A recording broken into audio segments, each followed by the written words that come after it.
أشرقت نفسي بنور من فؤادي حينما رددت يا رب العباد، وانتشت روحي وصار الدمع يجري. يا إلهي خذ بقلبي للرشاد. أشرقت نفسي بنور من فؤادي حينما رددت يا رب العباد، وانتشت روحي وصار الدمع يجري. يا إلهي خذ بقلبي للرشاد. أشرقت نفسي بنور من فؤادي حينما رددت يا رب العباد، وانتشت روحي وصار الدمع يجري. يا إلهي خذ بقلبي للرشاد. في سكون الليل أدعو في سجودي، والدجى حولي سواد في سوادي. يا رؤوفا يا رحيما يا حليما يا كريما ما لفضلك من نفادي. يا سميعا يا مجيبا يا عظيما، اهدني يا خالق السبع الشداد. أشرقت نفسي بنور من فؤادي حينما رددت يا رب العباد، وانتشت روحي وصار الدمع يجري. يا إلهي خذ بقلبي للرشاد. أشرقت نفسي بنور من فؤادي حينما رددت يا رب العباد، وانتشت روحي وصار الدمع يجري. يا إلهي خذ بقلبي للرشاد. للهدى والحق وفقني إلهي، فعلى توفيقك اليوم اعتمادي. يا إله الكون يا عوني وغوثي، يا ملال الخلق في يوم المعاد. أنا يا ربي أرجو منك عفوا، فاعف عن ذنبي وحقق لي مرادي. نفسي بنور من فؤادي حينما رددت يا رب العباد، وانتشت روحي وصار الدمع يجري. يا إلهي خذ بقلبي للرشاد. أشرقت نفسي بنور من فؤادي حينما رددت يا رب العباد، وانتشت روحي وصار الدمع يجري. يا إلهي خذ بقلبي للرشاد. أشرقت نفسي بنور من فؤادي حينما رددت يا رب العباد، وانتشت روحي وصار الدمع يجري. يا إلهي خذ بقلبي للرشاد. أشرقت نفسي بنور من فؤادي حينما رددت يا رب العباد، وانتشت روحي وصار الدمع يجري. يا إلهي خذ بقلبي للرشاد. أشرقت نفسي بنور من فؤادي حينما رددت يا رب العباد، وانتشت روحي وصار الدمع يجري. يا إلهي خذ بقلبي للرشاد. في سكون الليل أدعو في سجودي، والدجى حولي سواد في سوادي.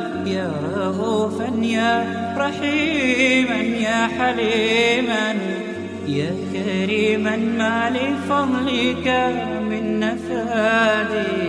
يا سميعا يا مجيبا يا عظيما، اهدني يا خالق السبع الشداد.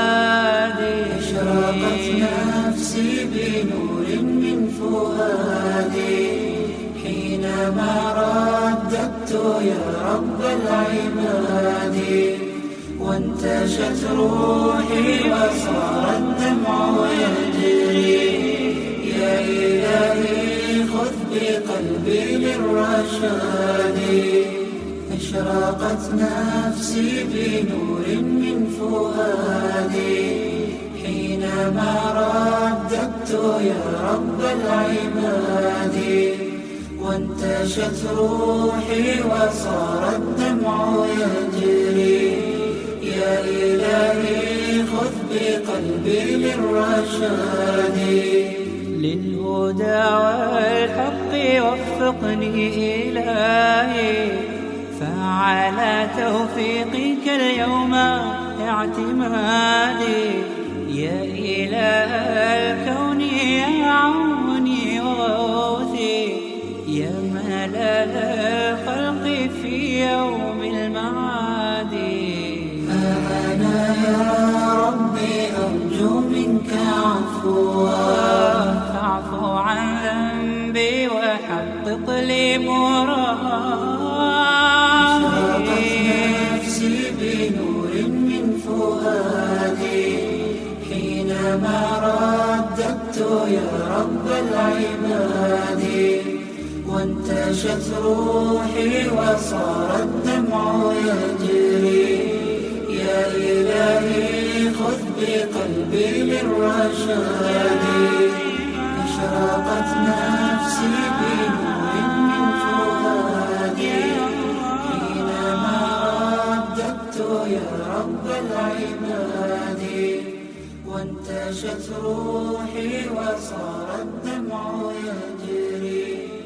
يا إلهي خذ بقلبي للرشاد. أشرقت نفسي بنور من فؤادي حينما رددت يا رب العباد. وانتشت روحي وصار الدمع يجري. يا إلهي خذ بقلبي للرشاد.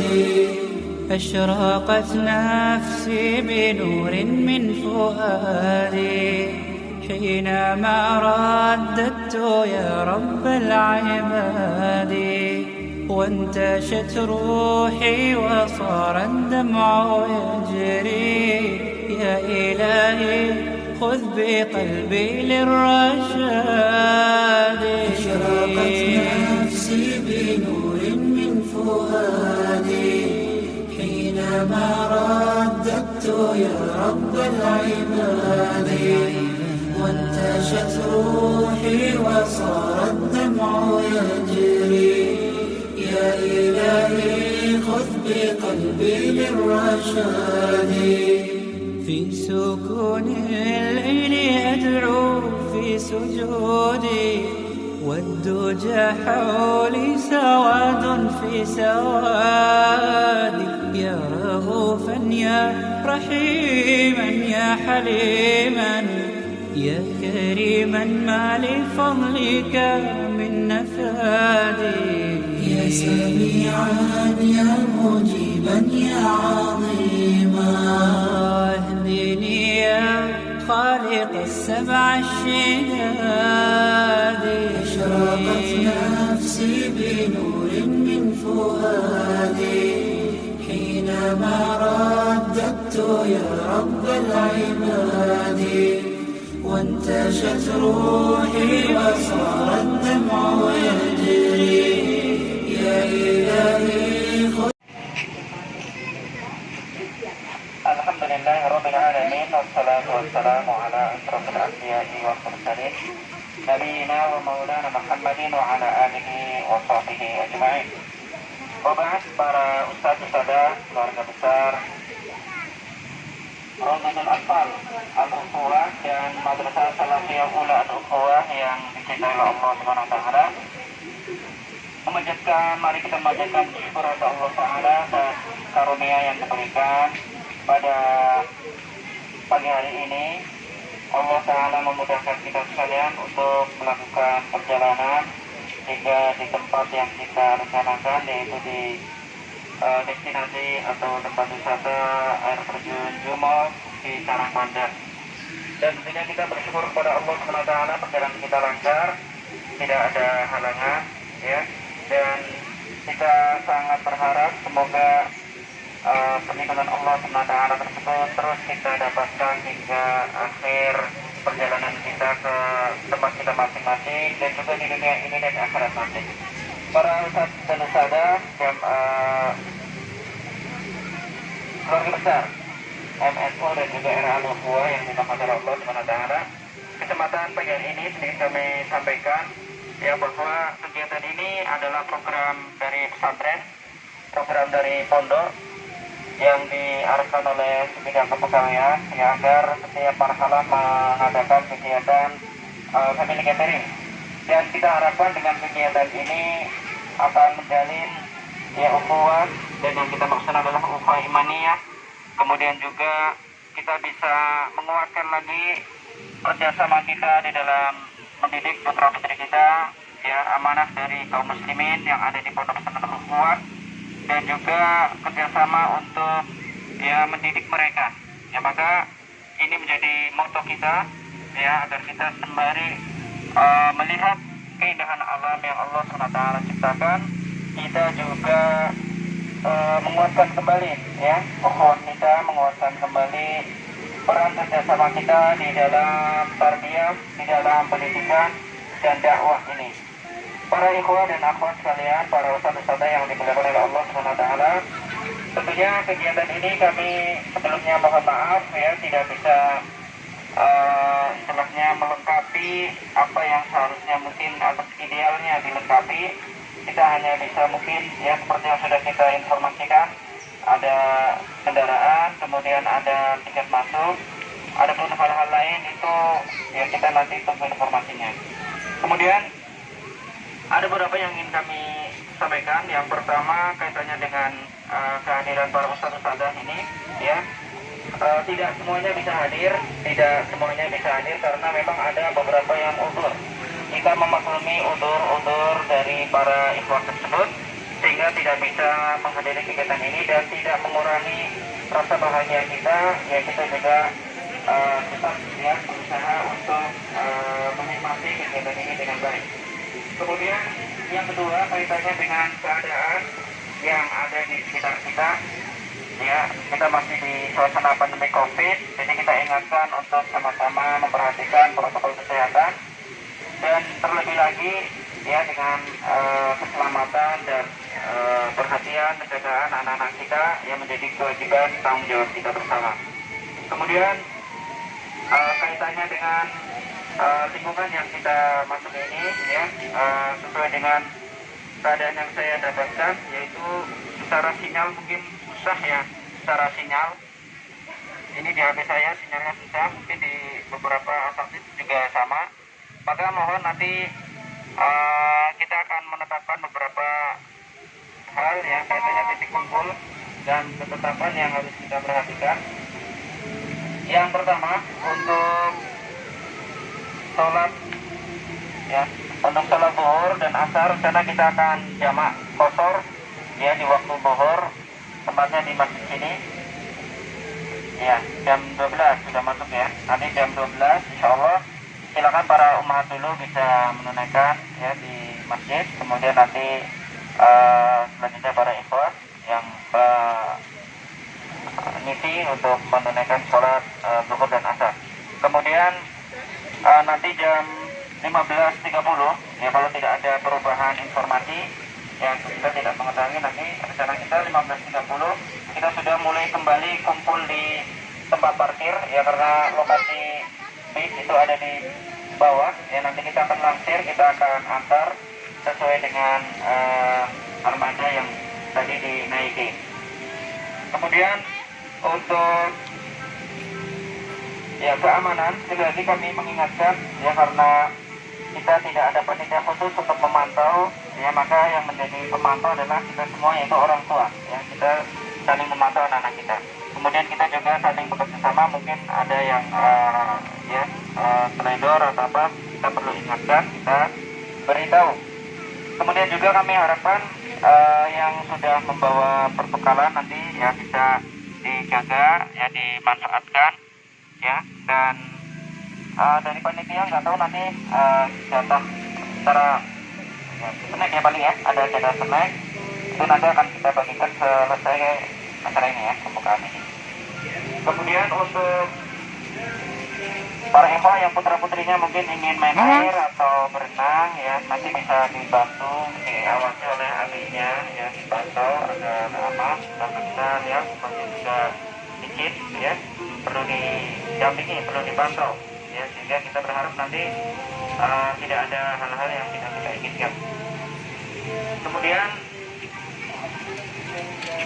ya, yang kita harapkan nanti saling ya bersama, saling bertahun, saling berdoa juga ya. Kita manfaatkan momen ini untuk banyak berdoa kepada Allah SWT ya. Dan kita mengetahui di grup Al-Ukhuwah beberapa sahabat ataupun saudara kita ada yang sedang sakit ya.